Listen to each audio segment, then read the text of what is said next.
Bonsoir, bienvenue sur la voix de Morgane. J'espère que vous allez bien. Je reprends la lecture du Château des Carpates de Jules Verne. Lecture murmurée et j'espère que cela vous aide à vous détendre avant de vous endormir. Voilà, n'hésitez pas à me le dire si ça fonctionne. Je vous remercie beaucoup et pour votre écoute, je vous dis à tout à l'heure après le chapitre 5. Je ne sais pas si ce livre est le meilleur choix pour se détendre.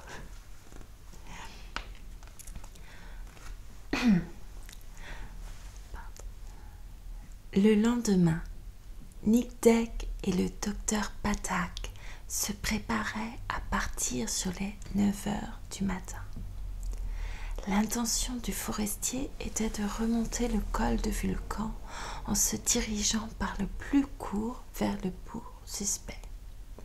Après le phénomène de la fumée du donjon, après le phénomène de la voix entendue dans la salle du roi Mathias, on ne s'étonnera pas que toute la population fut comme affolée. Quelques tziganes parlaient déjà d'abandonner le pays.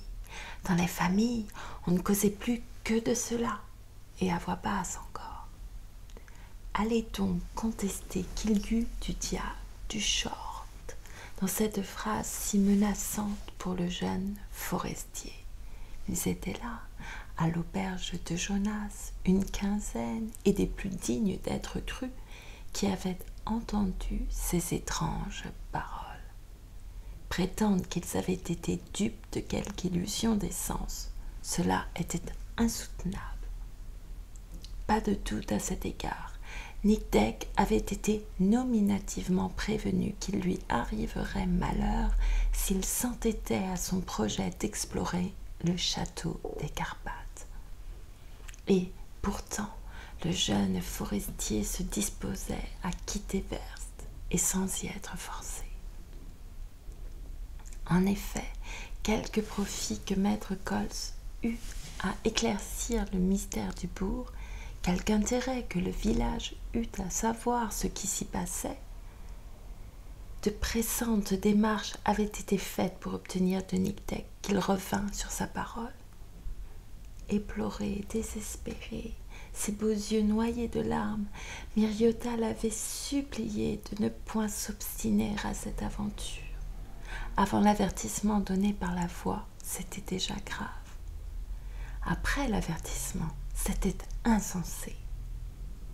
Et à la veille de son mariage, voilà que Nic Deck voulait risquer sa vie dans une pareille tentative, et sa fiancée qui se traînait à ses genoux ne parvenait pas à le retenir. Ni les objurgations de ses amis, ni les pleurs de Miriota n'avaient pu influencer le forestier. D'ailleurs, cela ne surprit personne.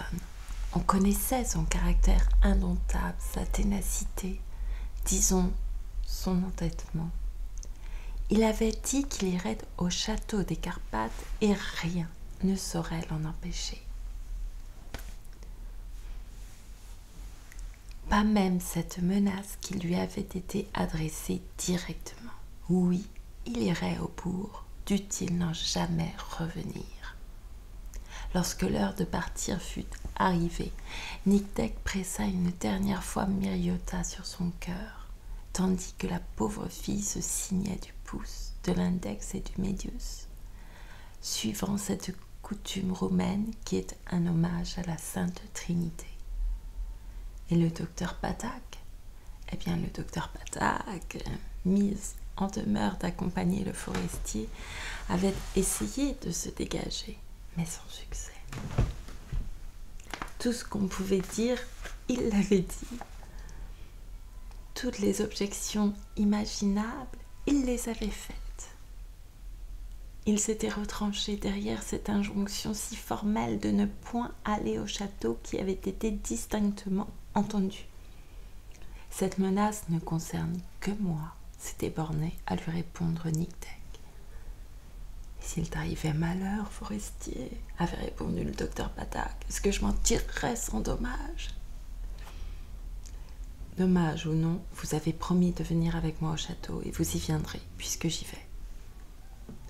Comprenant que rien ne l'empêcherait de tenir sa promesse, les gens de Verst avaient donné raison au forestier sur ce point.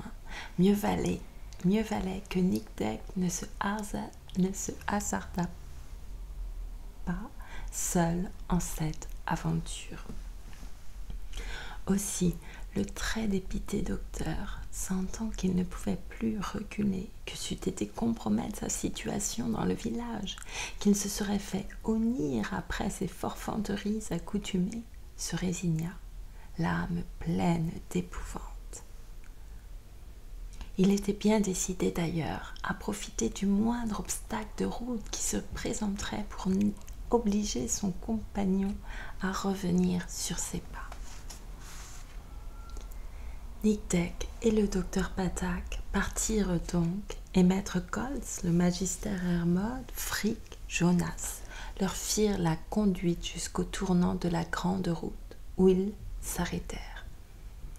De cet endroit, maître Koltz braqua une dernière fois sa lunette, elle ne le quittait plus, dans la direction du bourg. Aucune fumée ne se montrait à la cheminée du donjon, et il eût été facile de l'apercevoir sur un horizon très pur par une belle matinée de printemps. Devait-on en conclure que les hôtes naturels ou surnaturels du château avaient déguerpi en voyant que le forestier ne tenait pas compte de leurs menaces?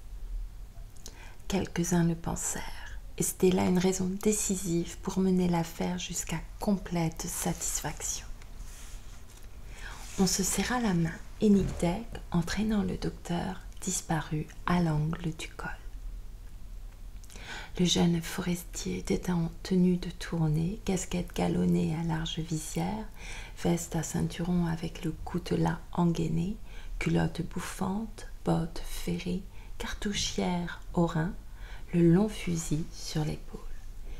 Il avait la réputation justifiée d'être un très habile tireur et, comme, à défaut de revenants, on pouvait rencontrer de ces rôdeurs qui battent les frontières ou, à défaut de rôdeurs, quelque ours mal intentionné, il n'était que prudent d'être en mesure de se défendre.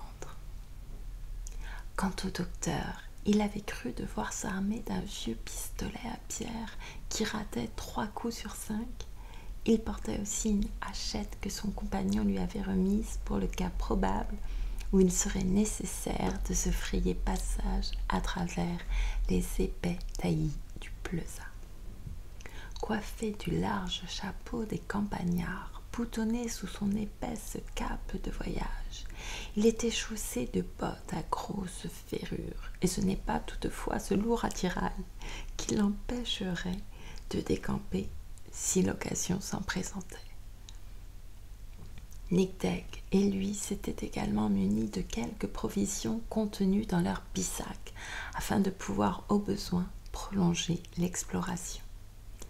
Après avoir dépassé le tournant de la route, Nic Deck et le docteur Patak marchèrent plusieurs centaines de pas le long du Niad, en remontant sa rive droite. De suivre le chemin qui circule à travers les ravins du massif, cela les eût trop écartés vers l'ouest. Il eût été plus avantageux de pouvoir continuer à côtoyer le lit du torrent, ce qui eût réduit la distance d'un tiers, car le Niad prend sa source entre les replis du plateau d'Orgad. Mais, d'abord praticable, la berge, profondément ravinée et barrée de hautes roches, n'aurait plus livré passage même à des piétons. Il y avait dès lors nécessité de couper obliquement vers la gauche, quitte à revenir sur le château lorsqu'ils auraient franchi la zone inférieure des forêts du Pleusa. C'était d'ailleurs le seul côté par lequel le bourg fut abordable. Au temps où il était habité par le comte Rodolphe de Gortz, La communication entre le village de Verst, le col de Vulcan et la vallée de la Silvalac se faisait par une étroite percée qui avait été ouverte en suivant cette direction. Mais, livré depuis 20 ans aux envahissements de la végétation, obstrué par l'inextricable fouillis des broussailles, c'est en vain qu'on y eût cherché la trace d'une sente ou d'une tortillère.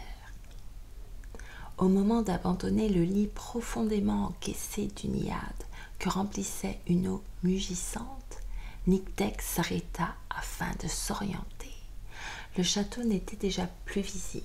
Il ne le redeviendrait qu'au-delà du rideau des forêts qui s'étageait sur les basses pentes de la montagne, disposition commune à tout le système orographique des Carpates. L'orientation devait donc être difficile à déterminer, faute de repères. On ne pouvait l'établir que par la position du soleil, dont les rayons affleuraient alors les lointaines crêtes vers le sud-est. « Tu le vois, forestier, dit le docteur, tu le vois, il n'y a pas même de chemin, ou plutôt, il n'y en a plus. »« Il y en aura, répondit Nyctec. C'est facile à dire, Nick, et facile à faire, Patak. Ainsi tu es toujours décidé. » Le forestier se contenta de répondre par un signe affirmatif et prit route à travers les arbres. À ce moment, le docteur éprouva une fière envie de rebrousser chemin, mais son compagnon, qui venait de se retourner, lui jeta un regard si résolu que le poltron ne jugea pas à propos de rester en arrière. Le docteur Patak avait encore un dernier espoir. C'est que Nyctec ne tarderait pas à s'égarer au milieu du labyrinthe de ces bois où son service ne l'avait jamais amené. Mais il comptait sans ce flair merveilleux, cet instinct professionnel, cette aptitude animale pour ainsi dire, qui permet de se guider sur les moindres indices, projection des branches en telle ou telle direction, dénivellation du sol, teinte des écorces, nuances variées des mousses selon qu'elles sont exposées au vent du sud ou du nord. Nyctec était trop habile en son métier. Il l'exerçait avec une sagacité trop supérieure pour se jamais perdre, même en des localités inconnues de lui. Il eût été le digne rival d'un bas de cuir ou d'un Chingachgook au pays de Cooper. Et pourtant, la traversée de cette zone d'arbres allait offrir de réelles difficultés. Des ormes, des hêtres, quelques-uns de ces érables qu'on nomme faux platanes, de superbes chênes en occupaient les premiers plans jusqu'à l'étage des bouleaux, des pins et des sapins, massés sur les croupes supérieures à la gauche du col. Magnifiques ces arbres, avec leurs troncs puissants, leurs branches chaudes de sève nouvelle, leur feuillage épais, s'entremêlant de l'un à l'autre pour former une cime de verdure que les rayons du soleil ne parvenaient pas à percer. Cependant, le passage eût été relativement facile en se courbant sous les basses branches. Mais quels obstacles à la surface du sol, et quel travail il aurait fallu pour l'écarter, pour le dégager des orties et des ronces, pour se garantir contre ces milliers d'échardes que le plus léger attouchement leur arrache. Nyctec n'était pas homme à s'en inquiéter. D'ailleurs, pourvu qu'il pût gagner à travers le bois, il ne se préoccupait pas autrement de quelques égratignures. La marche, il est vrai, ne pouvait être que très lente dans ces conditions. Fâcheuse aggravation, car Nyctec et le docteur Patak avaient intérêt à atteindre le bourg dans l'après-midi.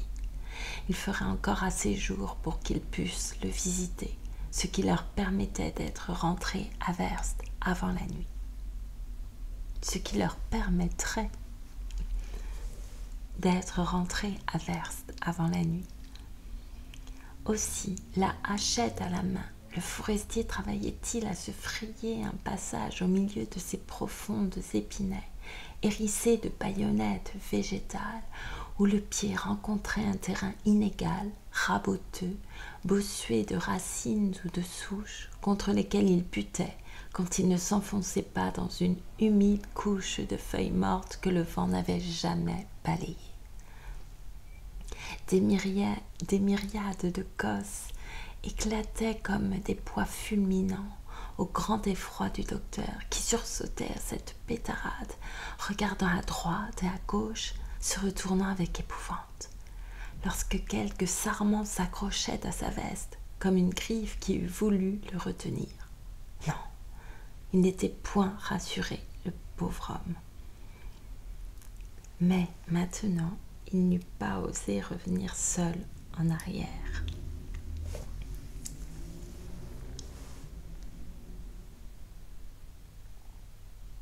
Et il s'efforçait de ne point se laisser distancer par son intraitable compagnon. Parfois dans la forêt apparaissaient de capricieuses éclaircies, une averse de lumière y pénétrait, des couples de cigognes noires, troublées dans leur solitude, s'échappaient des hautes ramures et filaient à grands coups d'ailes. La traversée de ces clairières rendait la marche plus fatigante encore. Là, en effet, s'étaient entassés énormes jeux de jonchets, les arbres abattus par l'orage ou tombés de vieillesse, comme si la hache du bûcheron leur eût donné le coup de mort. Là gisaient d'énormes troncs rongés de pourriture que jamais outil ne devait débiter en billes, que jamais charroi ne devait entraîner jusqu'au lit de la Sile Valaque. Devant ces obstacles, rudes à franchir, parfois impossibles à tourner, Nyctèque et son compagnon avaient fort à faire. Si le jeune forestier, agile, souple, vigoureux, parvenait à s'en tirer, le docteur Patak, avec ses jambes courtes, son ventre bedonnant, essoufflé et époumoné, ne pouvait éviter des chutes qui obligeaient à lui venir en aide. « Tu verras, Nick, que je finirai par me casser quelques membres, » répétait-il. « Vous le raccommoderez. Allons, forestier, sois raisonnable, il ne faut pas s'acharner contre l'impossible. » Bah, Nyctèque était déjà en avant et le docteur, n'obtenant rien, se hâtait de le rejoindre. La direction suivie jusqu'alors était-ce bien celle qui convenait pour arriver en face du bourg? Il eût été malaisé de s'en rendre compte. Cependant, puisque le sol ne cessait de monter, il y avait lieu de s'élever vers la lisière de la forêt qui fut atteinte à 3 heures de l'après-midi. Au-delà, jusqu'au plateau d'Orgal, s'étendait le rideau des arbres verts, plus clairsemé à mesure que le versant du massif gagnait en altitude. En cet endroit, le Niade reparaissait au milieu des roches, soit qu'il se fût infléchi au nord-ouest, soit que Nyctèque eût obliqué vers lui. Cela donna au jeune forestier la certitude qu'il avait fait bonne route, puisque le ruisseau semblait sourdre des entrailles du plateau d'Orgal. Nyctèque ne put refuser au docteur une heure de halte au bord du torrent. D'ailleurs, l'estomac réclamait son dû aussi impérieusement que les jambes. Les bissacs étaient bien garnis, le rakiou emplissait la gourde du docteur et celle de Nyctèque. En outre, une eau limpide et fraîche, filtrée aux cailloux du fond, coulait à quelques pas. Que pouvait-on désirer de plus? On avait beaucoup dépensé, il fallait réparer la dépense. Depuis leur départ, le docteur n'avait guère eu le loisir de causer avec Nyctèque, qui le précédait toujours. Mais il se dédommagea dès qu'ils furent assis tous les deux sur la berge du Niade. Si l'un était peu loquace, l'autre était volontiers bavard. D'après cela, on ne s'étonnera pas que les questions fussent très prolixes et les réponses très brèves. « Parlons un peu, forestier, parlons sérieusement, » dit le docteur. « Je vous écoute, » répondit Nyctèque. « Je pense que si nous avons fait halte en cet endroit, c'est pour reprendre des forces. Rien de plus juste, avant de revenir à Verst. Non, avant d'aller au bourg. Voyons, Nick, voilà 6 heures que nous marchons. Et c'est à peine si nous sommes à mi-route. Ce qui prouve que nous n'avons pas de temps à perdre. Mais il fera nuit lorsque nous arriverons devant le château, et comme j'imagine, Forestier, que tu ne seras pas assez fou pour te risquer sans voir clair, il faudra attendre le jour. Nous l'attendrons. Ah si, tu ne veux pas renoncer à ce projet qui n'a pas le sens commun. Non. Comment? Nous voici exténués, ayant besoin d'une bonne table dans une bonne salle, et d'un bon lit dans une bonne chambre, et tu songes à passer la nuit en plein air?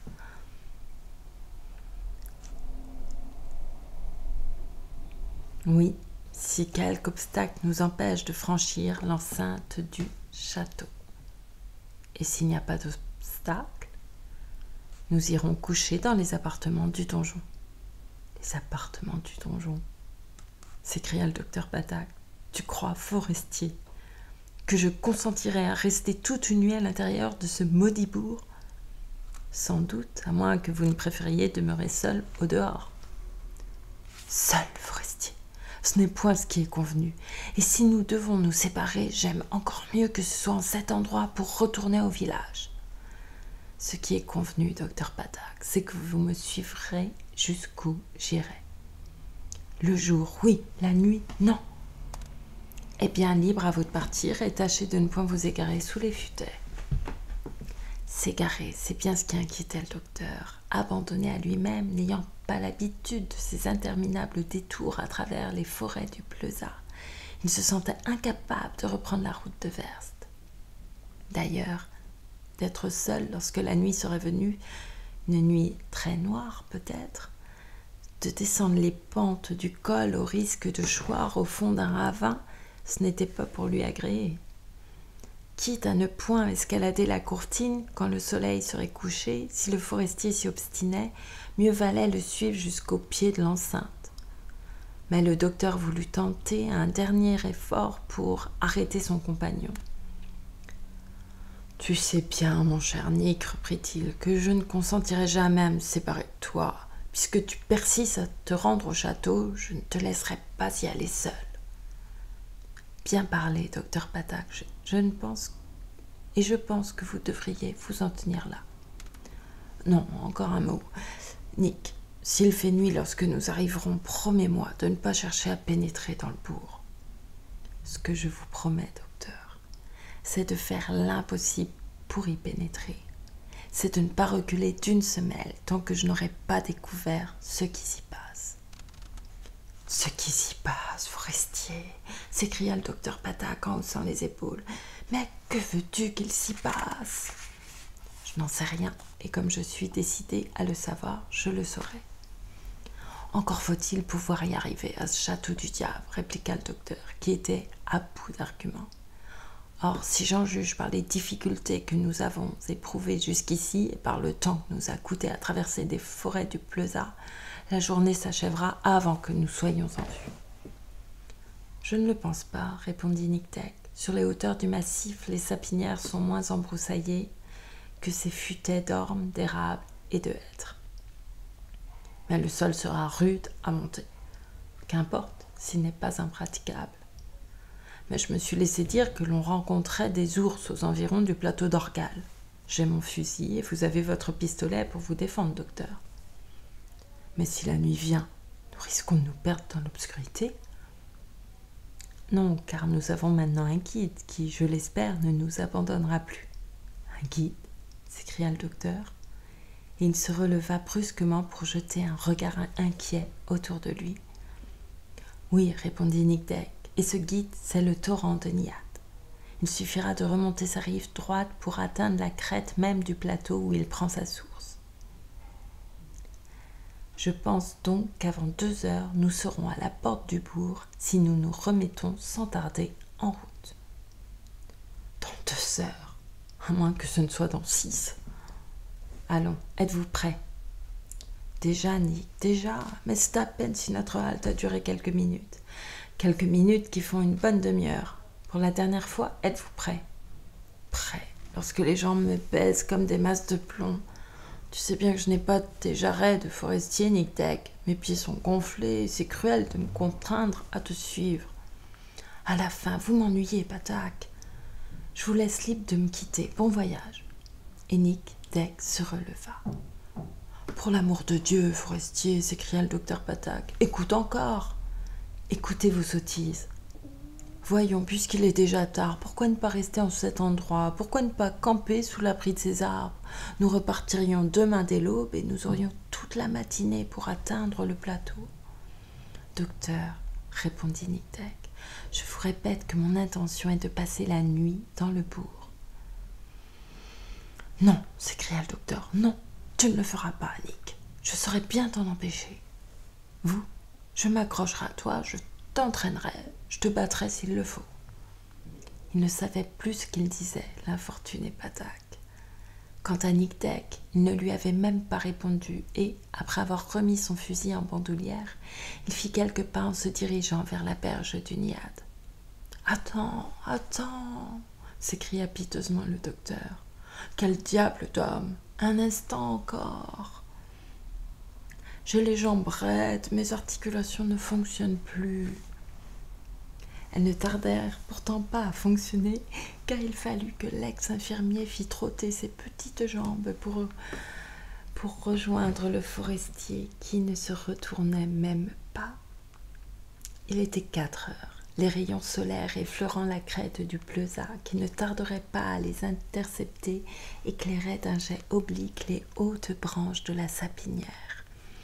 Nick-Deck avait grandement raison de se hâter, car ces dessous de bois s'assombrissent en peu d'instants au déclin du jour. Curieux et étrange aspect que celui de ces forêts où se groupent les rustiques essences alpestres. Au lieu d'arbres contournés, déjetés, grimaçants, se dressent des fûts droits, espacés, dénudés jusqu'à 50 et 60 pieds au-dessus de leurs racines, des troncs sans notosité qui étendent comme un plafond leur verdure persistante, peu de broussailles ou d'herbes enchevêtrées à leur base, de longues cimes rampant à fleur de terre, semblables à des serpents engourdis par le froid. Un sol tapissé d'une mousse jaunâtre et rase, faufilé de brindilles sèches et semé de pommes qui crépitent sous le pied. Un talus raide et sillonné de roches cristallines dont les arêtes vives entament le cuir le plus épais. Aussi le passage fut-il rude au milieu de cette sapinière sur un quart de mille. Pour escalader ces blocs, il fallait une souplesse de rein, une vigueur de jarret, une sûreté de membres qui ne se retrouvait plus chez le docteur Patak. Nick-Deck n'eut mis qu'1 heure s'il eût été seul. Il lui en coûta 3 avec l'impedimentum de son compagnon, s'arrêtant pour l'attendre, les dents à se hisser sur quelques roches trop hautes pour ses petites jambes. Le docteur n'avait plus qu'une crainte effroyable, c'était de se trouver seul au milieu de ces mornes solitudes. Cependant, si les pentes devenaient plus pénibles à remonter, les arbres commençaient à se raréfier sur la haute croupe du Pleusa.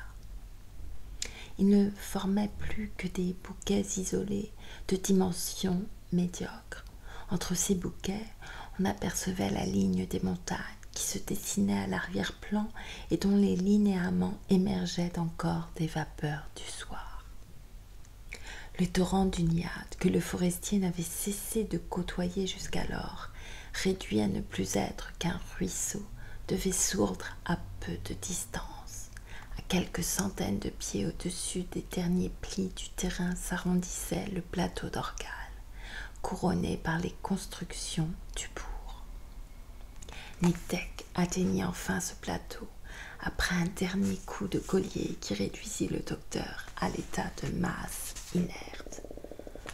Le pauvre homme n'aurait pas eu la force de se traîner 20 pas de plus, et il tomba comme le bœuf qui s'abat sous la masse du boucher. Nick-Deck se ressentait à peine de la fatigue de cette rude ascension. Debout, immobile, Il dévorait du regard ce château des Carpates dont il ne s'était jamais approché. Devant ses yeux se développait une enceinte crénelée, défendue par un fossé profond, et dont l'unique pont-levis était redressé contre une poterne qu'encadrait un cordon de pierre. Autour de l'enceinte, à la surface du plateau d'Orgal, tout était abandon et silence. Un reste de jour permettait d'embrasser l'ensemble du bourg qui s'estompait confusément au milieu des ombres du soir. Personne ne se montrait au-dessus du parapet de la courtine, personne sur la plateforme supérieure du donjon, ni sur la terrasse circulaire du premier étage. Pas un filet de fumée ne s'enroulait autour de l'extravagante girouette rongée d'une rouille séculaire. « Eh bien, Forestier, demanda le docteur Patak, conviendras-tu qu'il est impossible de franchir ce fossé, de baisser ce pont-levis, d'ouvrir cette poterne ?» Nictec ne répondit pas. Il se rendait compte qu'il serait nécessaire de faire halte devant les murs du château. Au milieu de cette obscurité, comment aurait-il pu descendre au fond du fossé et s'élever le long de l'escarpe pour pénétrer dans l'enceinte? Évidemment, le plus sage était d'attendre l'aube prochaine afin d'agir en pleine lumière.